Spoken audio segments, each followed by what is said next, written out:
Magandang hapon po sa inyong lahat, mga kinigiliw namin taga-subaybay. Okay. Magandang hapon po, mga kinigiliw namin taga-subaybay ng DWBL. Ito na po ang oras ng Biblia. At ngayong hapon po ito, ating mong tagapagsalita ay si Brother Jerry Torreja. At sa pangalan po ni Brother Elias Cruz, si Brother Ferdy ang magsasalita para sa kanya. Pero bago po tayo mag-upisa, tayo muna ay manalangin sa panguna ng kapatid na Junior Perez. Kahit hindi natin manalangin, ang Panginoon nagpapasalamat po muli kami sa natunay ko at patuloy po ang biyayang kalakasan niyo sa bawat sa amin. Nalutin po Panginoon sa mga lalaki. Pinagkalog niya ito Panginoon ng katalinuhan sa pag-aaral ng banal ng sinatang Panginoon. Mga Panginoon ng bawat isa na ito ay may bahagi at naibigay ang salita nyo na naaayon lamang sa kung ano sinabi ng Panginoon na sinasabi sa Revelation 22:18-19 na huwag dalawagan ito luwasan ng salita ng Diyos. Panginoon, hinihiling pong namin na ang bawat isang nakikinig ay maging matalas sa kanilang pag-aaral ng banal ng sulatan at kami patuloy na lumakas at lumibay sa pananampalataya at lahat na ito ay binabalik namin sa pagpupasalamat sa tanang Panginoon Jesus. Amen. Salamat po kapatid na Perez Jr. At sa unang subject po na tatalakayin ay ang kapatid na Jerry Torreja. Magandang hapon po sa aming mga video na nakakinig. Sa hapon ito, isa pong talakayin ang ating tatalakayin ang mga aral na nagmula sa Jehovah's Witnesses. So, ang pamagat po ng ating talakayin ay was Christ created first as an angel? Ang Panginoong Bang Jesus ay nilalang una ay anghel muna siya at later on ay siya ay naging isang Diyos na katulad ng Ama. Sabi dito, any person who believes in the wrong God or the wrong Christ cannot claim to being a Christian. Sino mang tao ang naniniwala sa hindi totoong Diyos, hindi pwede niyang i-claim na siya ay isang Kristiyano. Jehovah's Witness believe in the wrong Christ. Hence, instead of being witness for Jehovah, they become witness against Jehovah. They appear to be zealous advocates of studying the Bible because they persistent canvas door-to-door in effort to sell their literature and to arrange private studies. Nakita natin sila talagang taimtim ang kanilang paniniwala na yung kanilang pininindigan ay yung katotohanan. Ito ay sila ay nakikita natin na nagpapalipat-lipat ng mga bahay, pamahagi o pagbili ang kanilang mga aklat na babasahin at doon makikita ang kanilang mga aral. However, one could not reach the conclusion of their doctrine without using their own New World Translation. Sa katunayan po, pero silang mga bagong salin. Nagsalin sila ng sariling salin ng Biblia. Along with the continuous flow of literature published by the Watchtower, Bible, and Tract Society. Yung kanilang kinaanibang samahan, yung Watchtower, Bible, and Tract Society. They do not use only the Bible. Hindi lang sila gumagamit ng Biblia. In fact, they classify as a cult o kulto sa Tagalog because of their allegiance to the Watchtower Society, which they believe is the only source of true light or inspired interpretation of the scripture. Sa paniniwala po nila, wala silang ibang pinaniniwalaang grupo o yung samahan, kundi itong Watchtower Society. Sa pagpapatuloy po natin pag-aaral, tingnan po natin ang kanilang brief history. Tingnan natin yung kanilang mga nakaraang panahon kung anong pinagmulan ng grupong ito. Yung Jehovah's Witness. A brief history of Jehovah's Witness. Charles Taze Russell, 1852 to 1916. He was born in Pennsylvania of Presbyterian parents. Russell became a skeptic at age 17 because he could not resolve the doctrine of predestination and eternal punishment. Siya ay pinanganak sa isang mga magulang na kabilang sa samahan ng Presbyterian. At nung kanyang kabataan, medyo naguguluhan siya. Hindi niya ma-connect o hindi niya malubos na maintindihan yung aral ng predestination at yung walang hanggang kaparusahan. While in this troubled attitude of mind, he came in contact with a group of Second Adventists a splinter group from William Miller, from which he obtained several distinguished doctrines, which seems to resolve his confusion. Sa kanyang paghanap, meron siyang nasumpungan ng mga grupo ng pananampalataya, grupo ng mga Adventist, o siguro sa mga Sabadista, mga breakaway group, sabi nga, from William Miller, yung nagtatag ng Seventh-day Adventist. Ito yung mga paniniwala nila na kanyang sinang-ayunan. Sabi dito, no hell o walang impyerno o walang kaparusahan sa mga makasalanan. Wala ding kadagat-dagatang apoy. Sabi nga, kadagat-dagatang apoy. Wala po yun. Oo. At no conscious existence after death. Wala na tayo. Pag namatay ang tao, wala na. Tapos na yung kanyang pag-exist. Ano pa? The destiny of man is everlasting life on earth. At yung huling hantungan ng mga tao, pag namatay, ay dito lang sa lupa. At isa pa, sila ay lubos na naniniwala lagi malapit na yung paghuhuko, malapit na yung katapusan ng sanlibutan o katapusan ng mundo. Noong taong 1870, siya ay nagtatag ng isang grupo ng mga naniniwala sa Biblia, nagbabasa, Bible study group of 6 members who elected him as a pastor. He was introduced to the emphatic dialogue, a translation by Benjamin Wilson, Christadelphian, which supported many of his cherished doctrine. Itong si Benjamin Wilson, na gumawa ng isang parang Biblia, ay ang mga paniniwala ay umuugma sa kanyang paniniwala. Kaya siya ay naging follower nito. The translation was widely used by Jehovah's Witness until their own translation was introduced in 1950. Ginamit nila ang mga sulat na ginawa nitong ni Benjamin Wilson until na sila ay nagkaroon na din ng sariling salin ang Jehovah's Witness noong 1950. The organization had a rapid growth for several reasons. Napakabilis ng kanilang paglago sa mga sumusunod na kadahilanan. Many delusion Second Adventists were attracted. Marami sa mga grupo ng Seventh-day Adventists o mga Adventists ang kanilang nahikaya. Siguro sa pagkapareho nilang aral. Russell, who was independently wealthy, threw his money into the work. At itong si Russell ay sadyang mayaman at ginamit niya ang kanyang kayamanan para palaguin ang kanilang samahan, ang kanilang grupo. So, ginamit niya ang kanyang pera. He was a prolific writer and also traveled extensively. Siya ay magaling na manunulat at siya ay naglalakbay ng sa iba't ibang dako. Many find comfort in a no-hell doctrine. At marami din ang nagustuhan ng aral na walang impyerno. Di ba? Napakasarap nun. Walang impyerno. Pag namatay ang tao, wala kang intindihin, masusunog ang kaluluwa mo sa impyerno dahil isa sa mga aral nila yun. Many of his early doctrine are no longer believed, and in fact, splinter group are somewhat bitter over the changes. Maraming pabagong paniniwala o aral ang grupong ito. Kaya marami din dun sa mga naniniwala ng una na humiwalay sa kanila. Ito pa yung isa nilang mga founder, si Joseph Franklin Rutherford, 1868 to 1942. When Russell died, nung namatay si Russell, ang pumalit sa kanya si Rutherford became the president. He had served as the legal counsel of the society since 1907. Although he was called judge, Rutherford by many, he had officially served as judge only as a substitute when the regular judge was in Missouri, 14th Judicial District. Itong si Rutherford, nakilala din sa tawag na judge o hukom.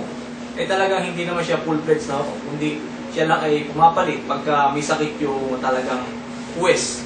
Pero ito si Rutherford had a booming voice which held large audience. He was a prolific writer, outstripping Russell in volume. He, like Russell, set many takes concerning the coming of Christ and consequently had to change position when the disappointment of prophetic failure arose. Ito si Rutherford, meron ito isang magaling, siguro magaling magsalita ito. Sabi nga dito, siya ay humahikayat ng malaking mga tagapakinig at magaling din siya mangaral. Sabi pa dito, outstripping Russell in volume, tinatalo, sapaw. Ang tawag sa nasapawan si Russell o sa pananalita. At pagkatapos niya, mayroon pang isa na humalili sa kanya. Ito ay si Nathan Homer Nor. Hindi ko lang alam kung itong si Nor ano kaukunayan sa gumagawa ng Nor. Pero Nathan Homer Nor. Pareho po kasi ang spelling ng kanilang apelido. 1905 to 1977. Nor was not nearly as colorful as either Russell or Rutherford. However, the Jehovah's Witness enjoyed a phenomenal growth throughout the world under his leadership. Ibig sabihin po, hindi siya mas sikat na katulad ni Russell and Rutherford, pero nung time niya, doon lumago ang samahang Jehovah's Witness. A phenomenal growth. Sabi nga, hindi normal na paglago. O yan, bakit kaya? The average Jehovah's Witness may not even be familiar with Russell or Rutherford or many of the things they taught which have been changed. However, when contradiction from the past are shown, they shrug it off by claiming new light has been given them. Sabi nga, yung mga average na member ng Jehovah's Witness, hindi kalong kilala itong si Russell at saka si Rutherford. At kung meron mang nangyayari na pagbabago sa kanilang mga turo at aral na discover nila na mali yun, hindi malaking bagay sa kanila yun. No big deal, sabi nga. Kung ngayon aral nila itong aral na ito, susunod na panahon, iba na aral nila, parang ibig-balikat lang sa kanila. Sabi, may bago tayong aral, no? New life, may bagong ilaw. Sabi dito, kung magkapatuloy po natin, allegiance to the society, gano'n silang katapat sa kanilang samahan. It matters not who the president may be, o yung presidente kung sino mang bansa na kinabusan tumitira ang mga miyembro ng Jehovah's Witness. They are led to put their trust in the Watchtower Society as God's agent. So mas tapat sila doon sa Watchtower Society kaysa bansang kanilang tinitirhan. Ano pa? You know, ang God's agent. For the gospel message today, like the Catholic toward the Pope, ang paghahalin tulad ng mga Katoliko sa Papa, gano'ng kahalaga sa kanila yung Papa. Or the Mormons toward their prophet, o sa mga Mormon, gano'ng kahalaga sa kanila yung kanilang mga propeta. It matters not what change are made because allegiance to society is founded into the members from the beginning. Sa simula pa lang ay talagang isisiksik na sa kanilang mga isipan kung gano'ng kahalaga ang pagtatapat doon sa Watchtower Society. Ano pa? Though it's impossible that an inspired interpretation could ever be wrong, the Jehovah's Witnesses freely admit mistake have been taught. However, it doesn't bother them as it should. Sabi nga, kahit na aminin nilang may kalayaan yung kanilang mga pagkakamali at kanilang itinuturo, hindi sila nababahala. Hindi katulad ng sinasabi sa Galatia 1:6 hanggang 8. Pakibasa nga. Ako'y namamangha na kadali ninyo nagsilipat sa ibang ebanghelyo buhat sa tumawag sa inyo sa biyaya ni Kristo. Na ito hindi ibang ebanghelyo, hindi mayroong ilan sa inyo ay nagsisinigaling at nangag-iibig na pasamain ang ebanghelyo ni Kristo. Yun. Datapat kahimat kami o isang anghel na mula sa langit ang mangaral sa inyo ng anumang ebanghelyo na iba sa aming ipinangangaral sa inyo, matakwil. Yun, di ba? Kung si Pablo ang namamangha, anong paglipat ng mga ibang naniwala sa kanyang unang mga aral. Ito mga taong to, walang kamangha-mangha. Kahit magbago ka ngayon tinuro mo, bukas ituro mo iba, hindi na sila mga mangha dahil parang normal sa kanila. Norms na yon. Some distinguished doctrine of Jehovah's Witness, ito yung mga makikita natin na kanilang mga aral at turo, iniwalaan nila. Deny the deity of Jesus Christ. Hindi nila pininiwalaan yung deity ng ating Panginoon o yung pagka-Diyos. Deny the personality of the Holy Spirit. Hindi din nila pininiwalaan yung may personalidad ang Holy Spirit. Deny the bodily resurrection of Christ. Yung pagkabuhay na magmuli ng ating Panginoon, yung talagang siya ay nagbangon mula sa mga patay. Hindi din. Deny the need of His atonement for all men. Di ba? Yung atonement, yung pagpapakasakit ng ating Panginoon ay baliwala lang yun sa mga tao. Baliwala lang yun. Believe that Christ came back the second time in 1914. At naniniwala sila na dumating ang Panginoon noong pang 1914. So, nandito na pala yung Panginoon, hindi natin alam. Ano po? Believe that man is a soul but does not have a soul. Naniniwala sila na ang tao ay isang kaluluwa na walang kaluluwa. Ayun na yun. Kung ano yung tao na nakikita natin, yun na yun. Wala nang kaluluwa yun. deny eternal punishment in the lake of fire and brimstone. Hindi sila naniniwala doon sa eternal na kaparusahan o walang hanggang kaparusahan na tayo ay, kung tayo ay makasalanan, kung tayo maglalangoy o magbibitch doon sa kadagat-dagat ng apoy. Kasi nga, at asupre. Have two hopes for the righteousness. Meron silang dalawang paniniwala, dalawang pag-asa. Yung 144,000 na take ng lahat, wala tayong pag-asa doon mga kapatid, dahil nakuha na, will be in heavenly kingdom. Ang pag-asa na lang, kung ikaw ay Jehovah's Witness, yung pag-asa mo, a great multitude will be on a perfected earth. Kaya nga nasa perfectong mundo. Kaya nakita natin sa kanilang mga babasahin, yung leon, katabi ng sanggol. Yung buhaya, katabi ng tao. Di ba? Yung leon, kumakain ng damo. Naging vegetarian ng leon. So yun po yung kanilang pinapakita sa kanilang napakaganda, perfect, in the perfect world. Refuse blood transfusion. Hindi sila naniniwala doon sa kahit kailangan mo ng blood transfusion, pasensya ka. Walang kuha na ng dugo. Walang salina ng dugo. Mamatay ka. Refuse to salute the blood or pledge allegiance. Hindi sila sumasaludo o isa lang ang kanilang allegiance doon sa Watchtower Society. So, sa pangalawang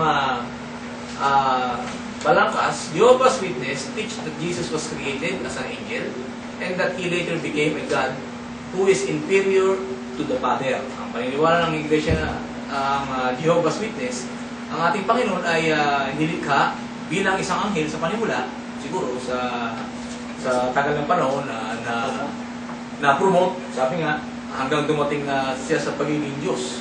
Pero inferior pa din siya kung papares dun sa Ama. So, the Jews even understood what the Jehovah's Witness denied. Kahit ang Hudyo, naintindihan kung ano yung tinatakwil ng mga Jehovah's Witness, that Jesus Himself claimed to be yung ako nga. Diba? Nagagalit ang mga Hudyo. Parehong-pareho sila. Diba? Nung kiniklaim ng ating Panginoon na yung ako nga, anong gagawin ng mga Hudyo sa Kanya? Nga sa Exodus 3, 11, 14. Tapos Juan 8, 54, 59. Pakibasa. Exodus chapter 3, verse 11 to 14. At sinabi ni Moises sa Diyos, sino ako upang kuwarang kay Paro upang ilibas ito ang mga anak ni Israel? At kanyang sinabi, tunay ako isa sa iyo, at ito'y maging tanda sa iyo na ikaw ay aking sinuko. Sa 14, brad, basahin mo yung 14. At sinabi ng Diyos kay Moises, ako yaong ako nga.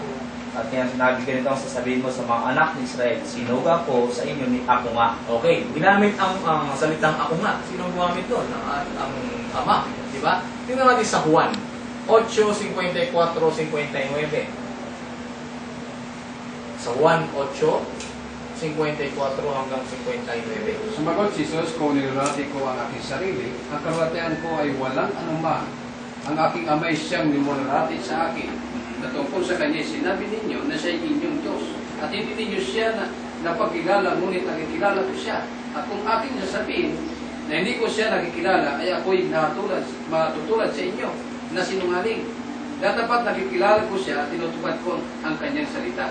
Nagalak ang iyong ama si Abraham na makita ang aking araw at nakita niya at natuwa. Sinabi nga sa kanya ng mga Hudyo, wala ka pang 50 taon at nakita mo si Abraham. Sinabi sa kanila ni Jesus, katotohanan sinasabi ko sa inyo, bago pinanganak si Abraham, ay ako nga. Yun, di ba? Ginamit din ng ating Panginoon yung salitang ako nga. Kaya nagalit yung mga Hudyo sa kanya at ibig siyang batuhin.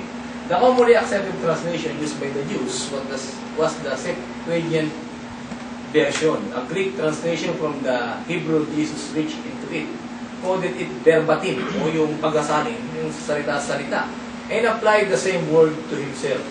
The instantaneous reaction of the Jews was to stone him.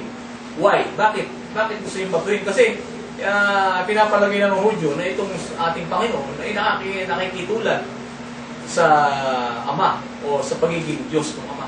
The law of Moses prescribed stoning for 7 reasons. Sa panahon ni Moises, ang pagbato ay ginagawa sa 7 kadahilanan. Una-una, yung pakikipagsanggunian sa masamang espiritu na ito ay binanggit sa Levita 20:27, Levitico 20:27, at yung pamumusog, Levita 24, Gs hanggang 16, at yung mga bulaang propeta, nagpapakunwaring propeta ng Panginoon. At ganoon din yung mga anak na suwail. Ay, naku, maraming mamamatay kung panahon natin ngayon. Maraming mababato. Adultery, rape, sacrificing children to idol, yung pag-aalay ng mga anak doon sa mga Diyos-Diyosan. Yung pag-sira sa araw ng Sabat. Napakabigat po, no? Eh, kung ipapatupad natin ngayon, ako mauubos ang mga Sabatista dahil nagtrabaho po sila. Which of these did they seek to stone Jesus? They understood his claim sa Juan 5:17, 18, pakibasa yun. Juan. Datapat sinagot sila ni Jesus, hanggang ngayon gumagawa ang aking Ama at ako'y gumagawa. Dahil dito, may lalo nang pinagsisikapan ng mga Hudyo na siya'y patayin. Yun. Sapagkat hindi lamang sinirang araw ng Sabat, kundi tinatawag din naman na kanyang sariling Ama ang Diyos na siya'y Nakikipantay sa Diyos. Di ba galit na galit ang mga Hudyo? Nakikipantay sa Diyos. Kaya hindi nila matanggap ang ating Panginoon. Pamumusong sa Juan 10:30 hanggang 33. Ako at ang Ama ay iisa. Nagsinampot uli ng mga bato ang mga Hudyo upang siya'y batuhin. Sinagot sila ni Jesus, maraming mabubuting gawa na mula sa Ama ang ipinakita ko sa inyo. Alin sa mga gawang niyaon ang ibinabato ninyo sa akin. Yun. Sinagot siya ng mga Hudyo, hindi dahil sa mabuting gawa ay binabato ka namin, kundi sa pamumusong, sapagkat ikaw, bagaman ikaw ay tao, nagpapakunwari kang Diyos. Diyos, yun. Nagalit ang mga Hudyo dahil nakikipantay siya sa Diyos. Jehovah's Witnesses teach that Jesus is a created being inferior to the Father. Nilikha lang ang ating Panginoon. Inferior to the Father. Ibig sabihin, mas mababa kaysa Ama. Jesus the Christ, a created individual, is the second greatest personage of the universe. Ito yung mababasa sa Make Sure of All Things sa page 207 sa kanilang mga aklat. He was formed countless millennium ago as the first and only direct creation by His Father. Jehovah, and because of His proved faultless integrity, was appointed by Jehovah as His vindicator and the chief agent of life toward mankind. Sa ganun ding aklat sa page 207. Why start here? Bakit nagsimula sa ganito? Because to teach the wrong Christ is a witness against Jehovah rather than for Him. Sabi nga sa John 12:44, 1:12:44, At si Jesus ay sumigaw at nagsabi, ang sumasampalataya sa akin ay hindi sa akin sumasampalataya, kundi doon sa nagsugo sa akin. yun, di ba? Ang sumasampalataya sa ating Panginoon, hindi sa Kanya sumasampalataya, kundi sa nagsugo sa Kanya. Sa 14:9, kaganoon ding aklat. Sinabi sa kanya ni Jesus, malaunang panahong ako'y inyong kasama at hindi mo ako nakikilala, Filipe. Ang nakakita sa akin ay nakakita sa Ama. Paano sinasabi mo, ipakita mo sa amin ang Ama? Ayun, di ba? Pinapakita lang doon na yung pagkapantay ng dalawa. They claim to be Jehovah Witness and use Isaiah 43:10 as authority. Ginagamit nila ang Isaiah 43 Gs bilang otoridad. Kaya sila tinatawag na Jehovah's Witness. Pakibasa. Isaiah 43 Gs. Kaya'y aking mga saksi, sabi ng Panginoon, at aking lingkod na aking pinili, upang inyong maalaman at mga magsisampalataya kayo sa akin at inyong matalastas na ako nga. Walang Diyos na inanyuhan na una sa akin o magkakaroon man ang pagkatapos ko. Yun. Pero anong sabi? However, the apostles were commissioned to be witness of Christ. Sabi nga, yung mga apostol natin, sila yung mga saksi ng ating Panginoon na binanggit sa 2:1-8. Dadapwat at tanggapin ninyo ang kapangyarihan pagdating sa inyo ng Espiritu Santo at kayo magiging mga saksi ko sa Jerusalem at sa buong Judea at Samaria hanggang sa kahuli-hulihang hangganan ng lupa. Ang pagkaunawa natin dapat sa ating kaligtasan, dapat malaman natin yung kung sino talaga ang pinag-utusan natin sa panahon natin ngayon. Only those with a proper understanding of the Father, Son, and Holy Spirit can use this passage without contradiction. Salvation is a none other name. Tulad sa binanggit sa Gawa 4:12. At sa kanino mang ito ay walang kaligtasan, sapagkat walang ibang pangalan sa silong ng langit na ibinigay sa mga tao na sukat nating ikaligtas. Yun, di ba? umabot na po ako sa oras sa unang bahagi ng ating pag-aaral. At ito po ay itutuloy ng ating kapatid na si Perdio. Kaya ibinibigay ko po sa kanya ang susunod na talakay. Magandang hapon po sa inyong lahat. Okay. Salamat, kapatid na Jerry.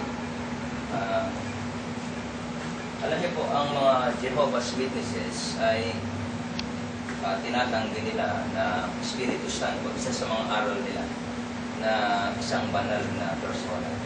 Una, itinuturo nila ng Espiritu Santo ay hindi Diyos, hindi rin naman persona. Para sa kanila, ang Holy Spirit, sabi nga, is the invisible active force of the Almighty God. Ngayon, ito namang invisible active force na to, parang hangin lang, ordinaryong hangin lang. O kaya naman, hangin na utusan. Ngayon, which moves his servants to do his will. O, yun ang nagpapagalo ngayon dun sa kanyang mga alipin.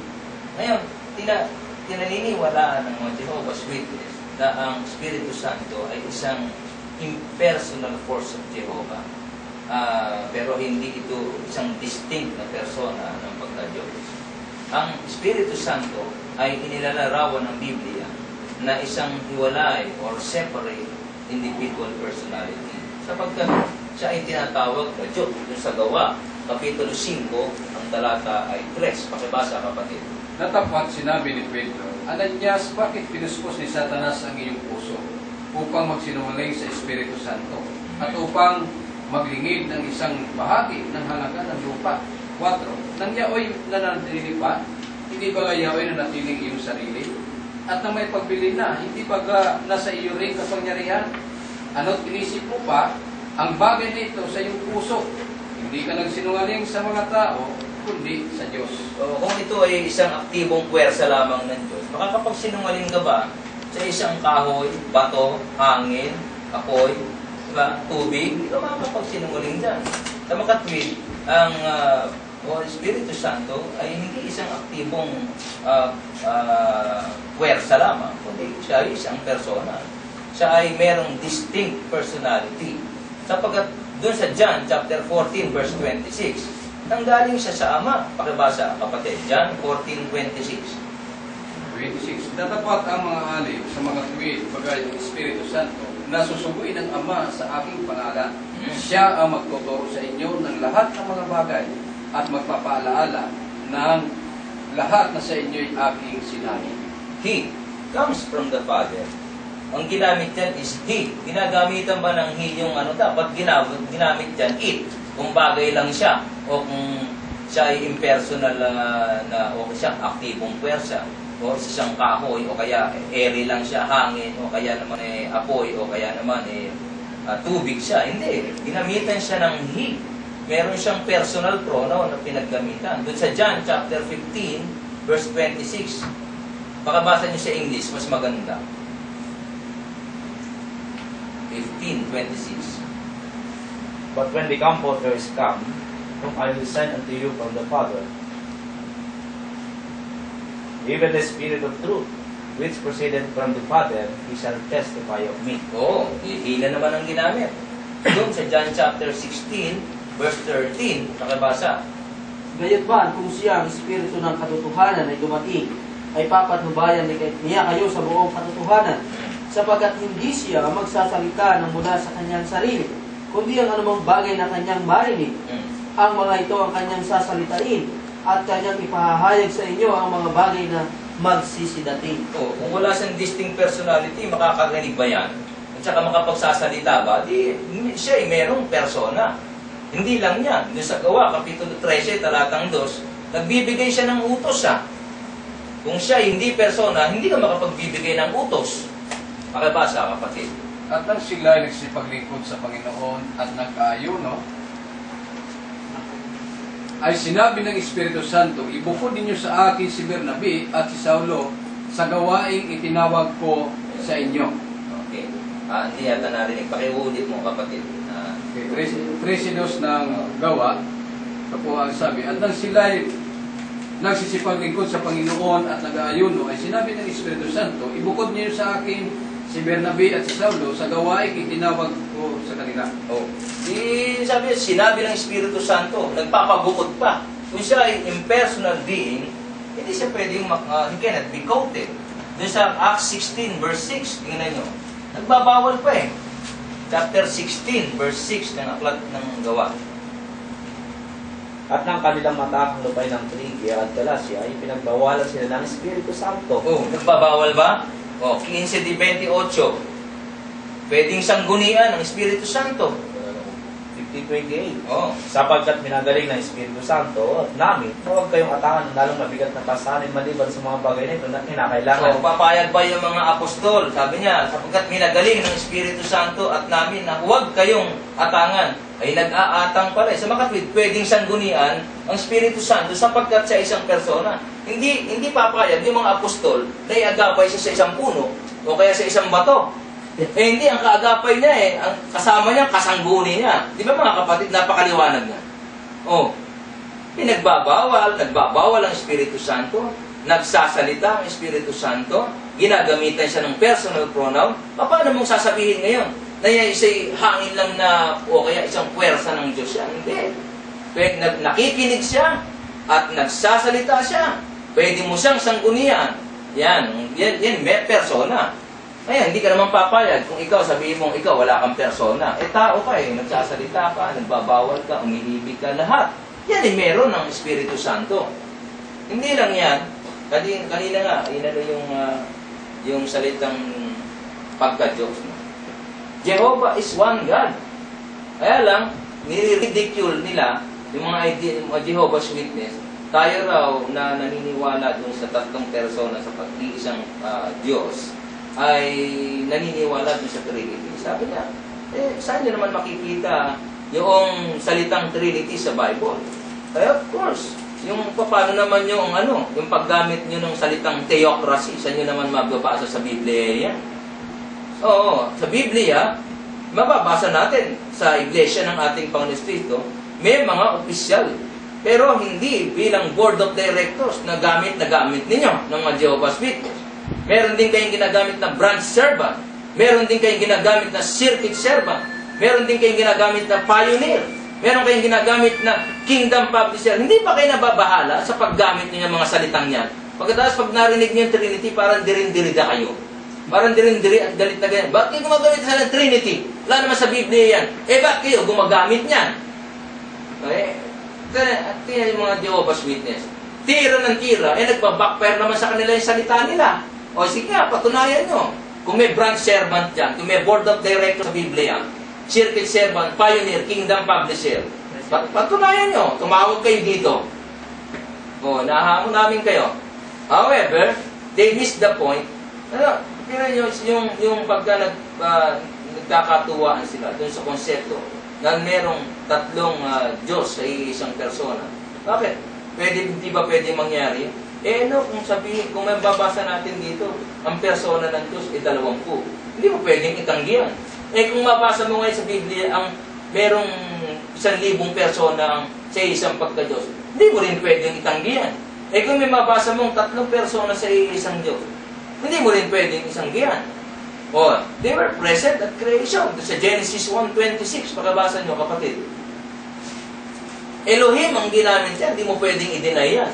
Kahit saan mong Hebreo, Grego kunin, Elohim ang ginamit. Genesis 1:26. Pakabasa sa English, mas maganda. And God said, let us make man in our image, after our likeness, and let them have dominion over the fish of the sea, and over the fowl of the air, and over the cattle, and over all the earth, and over every creeping thing that creepeth upon the earth. Di ba? Ginamit yung as plural form as, di ba? Kahit na yung bata na nag-aaral ng elementary, alam kung saan pinaggagamitan yung as, kayo naman, di nyo alam gamitin yung as, at saka yung we, di ba?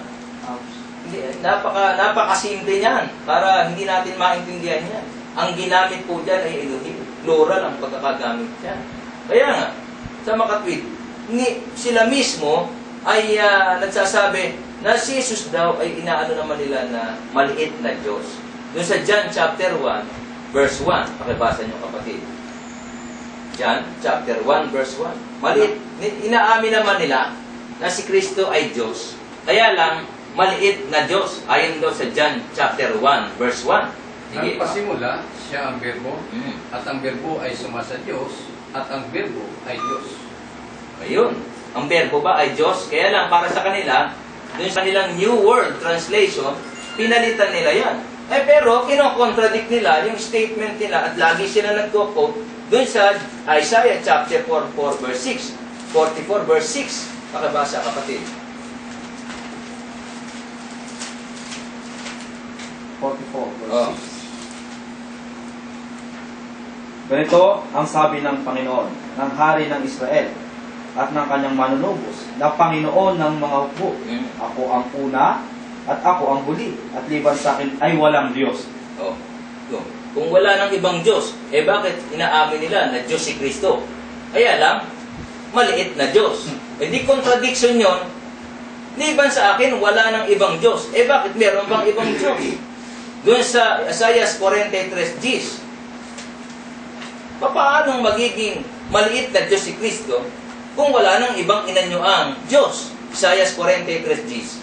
Kayo'y aking mga saksi, sabi ng Panginoon, at aking lingkod na aking pinili, upang inyong maalaman at magsasampalataya kayo sa akin, at inyong makatalastas na ako nga, walang Diyos na inanyuan na una sa akin, o magkakaroon man ng pagkatapos ko. Di wala, hindi na magkakaroon pagkatapos. Bakit sa John chapter 1 verse 1, nagkaroon ng Diyos para sa inyo? Kaya lang, maliit na Diyos. Di ba, ang liwaliwanag na contradiction yan Hindi nyo alam kung saan kayo ang aral dinadala yung sinasabi ni Apostol Pablo. Yan dinadala ng mga aral ng kabila yung hangin na maling aral. Dahil yan sa maling aral kung saan-saan pinapadpad yung isip. Sa Biblia, sa Bagong Tipan, merong 3 persona sa Bagong Tipan na tinatawag na Diyos. Una, yung Ama tinatawag na Diyos. Ikalawang Pedro 1:17. Sapagkat siya'y tumanggap sa Diyos Ama ng karangalan at kalalatian, nang dumating sa kanyang isang tinig mula sa marangal na kalulatian, ito ang sinisita kong anak na siya kung kinalulugan. Di may Ama. Diba? Sa Diyos Ama, maliwanag yan. Ngayon, yung sa anak naman, Exodo 3:14, ito nga yung binasa na kanina, yung si ako nga. Pag tinanong nyo, kayo kung sino yung nagsubo siya, sabi nyo, si ako nga. Ngayon, sa John chapter 8, verse 58, ganito naman ang sabi. Kaya na binabato si Kristo Sinabi sa kanila ni Jesus, katotohanan sinasabi ko sa inyo, bago ipinanganak si Abraham, ay ako nga. Before Abraham was, I am. Ginagamit ba ng ating Panginoon Kristo yung salitang I am? Kinakapit sa kanya yun. 1 Gs 30, 33. Ako at ang Ama ay iisa. Nagsitampot ulian ng mga katawang Hudyo upang siya patuhin. Sinabi sila ni Jesus, maraming mabuting gawa na mula sa Ama ang pinakita ko sa inyo. Alin sa mga gawang iyon ang binabato ninyo sa akin? Sinagot siya ng mga Hudyo, hindi dahil sa mabuting gawa ay binabato ka namin, kundi sa pamumuso. At sapagkat ikaw ay bagaman, ikaw ay tao, ay nagpapakunwari kang Diyos. Maaaring naghahalusinate o kaya naman sira na ulo o baliw na ang ating Panginoon Kristo o kaya mandaraya o totoo kaya na yung claim niya na siya yung I am totoo. Alin lang dun sa dalawa yung claim niya na siya yung ako nga o kaya naman baliw ang ating Panginoon Kristo o kaya naman nandadaya si Kristo o kaya naman naghahalusinate si Kristo nang aminin niya, akuin niya yung salitang bago pa si Abraham, ako nga. Mamili na kayo doon. Di ba? Doon na sa dalawang yung punto pupunta kayo. So, ang Espiritu Santo, tingnan natin. Binasa na natin sa Gawa, Kapitulo 5, talatang 3 at 4. Hindi sila nagsinungaling sa mga tao. Hindi sa Diyos, sa Espiritu Santo. Merong plurality ng iisang pagka-Diyos na si Jehovah. Yung Ama, yung Anak, Espiritu Santo ay persona ng pagka-Diyos. Bakit? Sapagkat ng bautismuhan at mag-a-administer ng bautismo, inuutusan ng ating Panginoon Kristo sa tatlo tatlong kapamahalaan binabanggit sa Mateo 28:18 hanggang 20. At lumapit si Jesus sa kanila at sila'y kanyang kinausap na sinasabi, ang lahat ng kapamahalaan sa langit at sa ibabaw ng lupa na ibigay na sa akin. Dahil dito magsiyaw nga kayo at gawin ninyong mga alagad ang lahat ng mga bansa na inyong bautismuhan sa pangalan ng Ama, ng Anak at ng Espiritu Santo, na ituro ninyo sa kanila na kanilang ganapin ang lahat ng mga bagay na iniutos ko sa inyo, at narito ako'y sumasa inyong palagi hanggang sa katapusan ng sanlibutan. Pag magbabautismo, yung kapamahalaan, it is administered, baptism is administered in the name of all three. The Father, the Son, and the Holy Spirit. Kahit si Pedro, nang mangaral siya, sa Gawa 10:38, pakabasa nyo. Sa mga bagay si Jesus sa taga Nazaret, kung paano siya'y pinahira ng Diyos ng Espiritu Santo at ng kapangyarihan, na naglilibot na gumagawa ng mabuti at nagpapagaling sa lahat ng mga pinahihirapan ng Diablo sapagkat sumasa kanya ang Diyos. Sumasa kanya ba ang Diyos? Sumasa kanya ang Diyos. At saka binanggit yung may nagpahid, Espiritu Santo, ang Diyos, ang Ama, ang Anak, nandoon. Sa 2 Korinto 13:14, si Apostol Pablo, sumulat yung benediction niya kapag ka nagbabasbas siya, sa tatlo. 2 Korinto 13:14. Ang biyaya ng Panginoong Jesucristo at ang pag-ibig ng Diyos at ang pakikipisa ng Espiritu Santo ay sumainyo nawa ang lahat. Ayun. Alam nyo, ang mga tao, lalo na yung mga oneness, hirap na hirap dun sa salitang isa. Hindi nila maintindihan na pwede pa lang yung tatlo maging isa. At saka yung marami pwedeng maging isa. At yung dalawa pwedeng maging isa. Yung salitang isa. Tingnan nyo, sa John chapter 17, verse 20-21. Paano maging yung dalawa o marami naging isa? Basahin nyo sa English. Pakibasa, kapatid. John 17:20-21. Neither pray I for these alone, but for them also which shall believe on me through their word. 21. That they all may be one, as thou, Father, art in me, and I in thee. That they also may be one in us, that the world may believe that thou hast sent me. Nakita nyo? Yung bang all, pwede maging one? Pwede. Ayun na nabanggit eh. Diba? Mateo 19:5. Yun daw, mag-asawa pwedeng maging isa. Ano yun? Paano yun? Tinunaw sila? Sige, tingnan natin kung pwedeng maging isa. Mateo 19:5. Ako ang sabi at sinabi, dahil dito, iiwan ng lalaki ang kanyang ama at ina at magkikisama sa kanyang asawa at ang dalawa ay magiging isang laman. Yun. Yung palang dalawa at yung marami pwedeng maging isa. Diba? Bakit hindi nakakapagtaka na kapag ginamit natin yung tatlo, sa tatlong persona, sa isang pagka-Diyos, pwede. Dahil yun na nakalagay sa Biblia. Ngayon, ang ating Panginoon Kristo, Jesus Christ is eternal and not a created being. Isa sa aral nila ito, na ang ating Panginoon Kristo raw ay panganay, dahil nababasa dun sa Colosas 1:15.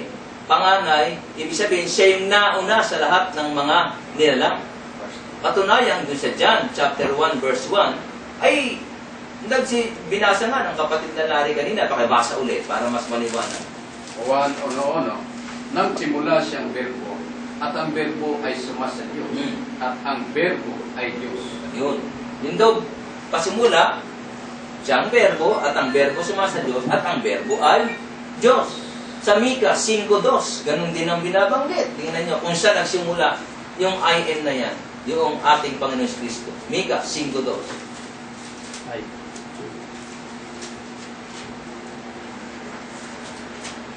Ngunit ikaw, Bethlehem Ephrata, na maliit upang lumagay sa libo-libo ng buta, mula sa iyo ay lalabas sa akin ang isa na magpupuno sa Israel, na ang pinagbuhatan niya ay mula ng una, mula ng walang hanggan. Yun. Unang Juan 1:2. Tanong natin, yung bang anak kasama na ng ama mula pa ng pasimula? Yung walang hanggan? Yes. Pakibasa. Unang Juan 1:2. Unang Juan 1:2. At ang buhay, 1:1. 1:2. 1:2. Yung buhat sa pasimula, yung aming narinig, yung nakita ng aming mga mata, yung aming namasdan at nahipon ng aming mga kamay tungkol sa salita ng buhay. At ang buhay ay at aming nakita at pinatutuhanan at sa inyo'y aming ibinabalita ang buhay ang buhay na walang hanggan na kasama ng Ama at sa atin ay nayag. Oo. Kasama ba? Mula pa ng panahong walang hanggan? O, liwanag eh, kasama ng Ama eh. Mula pa ng mga panahong walang hanggan eh.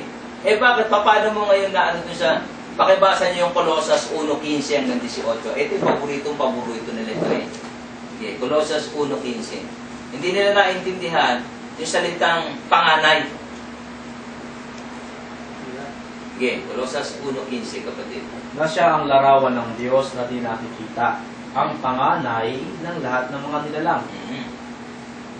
Sige, tuloy. Sapagkat sa Kanya nilalang lahat ng mga bagay, sa sangkalangitan at sa sangkalupaan, ng mga bagay na nakikita at mga bagay na di nakikita, maging mga luklukan ng mga pagsapok, o mga panguna ng mga pangyarihan. Lahat ng mga bagay nilalang sa pamamagitan niya at ukol sa Kanya. At siya'y una sa lahat ng mga bagay, at ang lahat ng mga bagay na mabubuhay dahil sa Kanya. Eh, paano mong sasabihin na siya ay nilalang? Eh, ang lahat nga ng mga bagay ay nilalang sa pamamagitan niya. Maging yung mga bagay na hindi nakikita, maging mga luklukan, maging pamuna, kapangyarihan. Eh, lahat nilalang sa pamamagitan niya. At hindi nabubuhay ang lahat ng mga bagay kung hindi dahil sa Kanya. Oh, kaya, tingnan niyo sa Colossus 2:8-9. Yan ay pilosopyang pantao. Pinag-iingat na ni Apostol Pablo ang mga tao dahil doon sa pilosopya. Hindi natin naintindihan na yung salitang panganay, firstborn, is origin. Yung bang panganay dyan ay firstborn of every creature. Superior position. Preeminent. Yan ang ibig sabihin niya. Firstborn of every creature. Of superior position. Oh. Pakibasa kapatid. Pakibasa. Kayo'y magsipag-ingat, baka sa inyo'y may bumihag sa pamamagitan ng kanyang filosofiya at walang kabuluhang pagdaraya. Oh. Ayon sa sabit-saling sabi ng mga tao, ayon sa mga pasimulang aral ng sanlibutan, at di ayon kay Kristo. Ayun. Sapagkat sa kanya'y nananahan ang buong kapuspusan ng pagkadiyos sa kahayagan ayon sa laman. Nananahan ba? All the fullness of God dwelleth in Him. Amen. Oo. Eh ngayon, saya pinag-iingat ang tao, itong mga taga-Colossus. Mag-ingat kayo. Baka may bumiyag sa inyo, mali yung mga pinangangaral ng mga tao na yan. Na yung bagamat si Kristo na hinahayag sa laman, all the fullness of God dwelleth in Him. O, hindi kung pagka-Diyos na nanaan sa Kanya. Kaya pag sinabi natin, superior po siya, firstborn of every creature, ibig sabihin Jeremiah 31 verse 9. Pakibasa kapatid. Jeremiah 31 verse 9. Yung salitang panganay, 31 verse 9 ng Jeremias. Sila'y magsiparitong may iyakan at may mga pamanhik na aking papatnubayan sila. Aking silang palalakarin sa tabi ng mga ilog ng tubig sa matuwid na daan na hindi nila katitisuran, sapagkat ako'y pinakaama sa Israel at ang Ephraim ang aking panganay. Oo, nakita niyo yan? Pwede bang gamitin yung salitang panganay? Marami pa akong pwedeng balahin sa inyo. Kaya nakakapusin ng oras sa Exodus 4:22, 1:1:30. Ginamit yung mga salitang panganay niyo. Sapagkat ang ating Panginoon Kristo ay Diyos. Yung mga termino na ina-apply sa Ama, ina-apply din sa Anak. Katulad ng salitang Alpha at ang Omega. Ay, inaamin naman nila ang mga Jehovah's Witness. Doon sa Apokalipsis 1:8, yun ay applicable sa Ama. Tingnan niyo, pakibasa kapatid na Larry. Apokalipsis 1:8. Oh. Ako ang Alpha at ang Omega, sabi ng Panginoon Diyos, ngayon at ng nakaraan at sa darating ang makapagayarihan sa lahat. Oh. Doon sa Revelation 22:13, ay sa Anak yun. Revelation chapter 1 verse 11, pakibasa mo. Revelation chapter 1 verse 11. It refers to Jesus Christ. Na nagsasabi ang iyong nakikita ay isulat mo sa isang aklat at iyong ipadala sa 7 iglesia sa Episo, Smyrna, Pergamo, Thyatira, sa Sardis at Philadelphia at sa Laodicea. Oh, kita nyo? 17, verse 17. 17. Oh. At nang siya'y aking makita, ay nasubasog akong waring patay sa kanyang paanan at pinatong niya sa akin ang kanyang kanang kamay at sinasabi, huwag kang matakot, ako'y ang una at ang huli. Oh, pinakapit sa ating Panginoon Kristo. Kita nyo? Pinakapit sa Ama. Eh ngayon, may mababasa pa tayong magkasama, ginagamit sa kanila. Isaiah 41:4. Tingnan nyo. Pakibasa. Isaiah 41:4. Kasi lalabas merong dalawang alpha at ang omega, dalawang una at huli. Or, ito bang terminong ito ina-apply sa parehong Diyos? Iisang pagka-Diyos.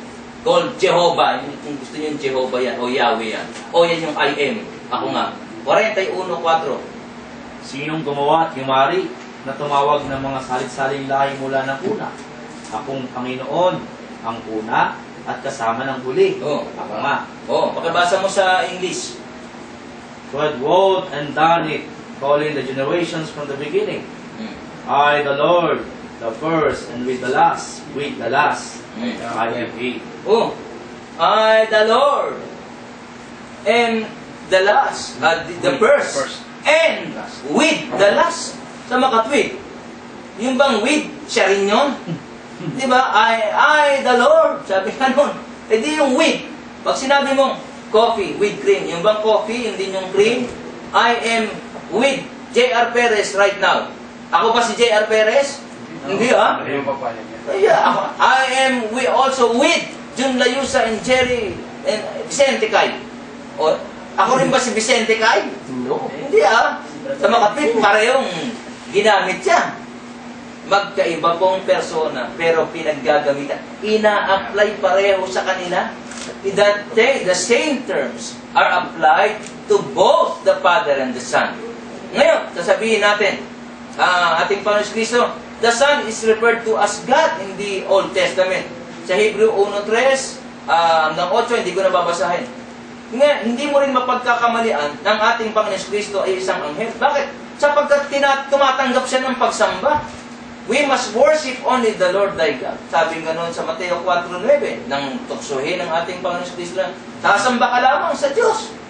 Nung sinamba ba siya ng mga anghel, sinabi niya, teka muna, huwag niyo akong sambahin. Bakit? Ako'y anghel din katulad ninyo. Di ba? Bakit si Cornelio? Sinamba niya si Pedro, pero sinabi niya, huwag mo ako sambahin. Bakit? Sapagkat ako'y alipin din o katulad mo rin akong tao. Yung anghel, sa Revelation chapter 22, sabi nga nung sinamba ni Juan, yung anghel. Sabi ng anghel, huwag mong gawin yan. Ingatan mo, huwag gawin. Bakit? Sapagkat ako'y kapwa mo alipin din. Bakit ang ating Panginoon Kristo hindi niya nire-rebuke? Nasambahin siya ng mga anghel. Nasambahin siya noong sa Mateo 2:11 ng mga tao na nung ipanganak siya. Sinamba siya. Bakit hindi niya nire-rebuke yan? Yung sa Matthew chapter 8 verse 2, yung merong leprosy, sinamba siya. Yung mga disipulo, sa Mateo 28:9, doon sa John chapter 9 verse 38, sinamba siya nung pagalingin niya yung bulag. Pero sinabi ba niya, huwag mong gawin yan. Bakit? Hindi naman ako Diyos Katunayan, kiniklaim niya, ako at ang Ama ay isa, kaya nga siya pinatay. Kaya nga siya binato Dalawa lang pwede mo maging konklusyon. Naghahalusinate ang ating Panginoon Kristo, nanloloko ang ating Panginoon Kristo, di ba? O, totoo yung claim niya. Mamili kayo dyan sa dalawa. His prophetic name, kahit yung mga anghel na ayaw magpasamba sa Revelation. Sabi niya sa Hebrews chapter 1 verse 6, pakibasa kapatid. Ito mga anghel to Hebreo 1:6, ito po ang sabi ng Biblia. At muli nang dinadala niya ang panganay sa sangkalupaan ay sinasabi, at sambahin siya ng lahat ng mga anghel ng Diyos. At sinabi niya tungkol sa mga anghel, niya ay ginagawang mga anghel niya ang mga hangin, at ang kanyang mga ministro ay dingas ng apoy. Ngunit tungkol sa anak ay sinasabi, ang iyong luklukan o Diyos ay magpakailanman, at ang sitro ng katwiran ay siyang sitro ng iyong kaharian. Inibig mo ang katwiran at tinakutan mo ang kasamaan. Kaya't ang Diyos mo ay nagbuhos sa inyo ng langis ng kasayang higit sa iyong mga kasamahan. Yun, di ba? Sambahin siya ng lahat ng mga anghel ng Diyos. Ano ang sinabi ng ating Panginoon Kristo? Bakit siya gustong batayin ng mga Hudyo? Because he was claiming equality with God. For what did they seek to kill him? Doon sa John chapter 8 verse 15. Because of blasphemy, violating the Sabbath, etc. You are a man, not a God. Bakit? Ikaw ay tao, hindi ka naman Diyos Nakita niyo yun? Kaya the same, gagawin din ng mga naniniwalang si Kristo ay ordinaryong tao. maliit na Diyos, pag claim niya, kita naman natin yung claim na niya. Paniwalaan mo lang o hindi. Pero kami mga kapatid, naniniwala na si Kristo ay Diyos na malaki, hindi maliit. At hindi rin siya ang salamat kapatid. Okay, salamat po. Talagang yung talakayan na yun ay mausok at mainit. Ano po? Salamat.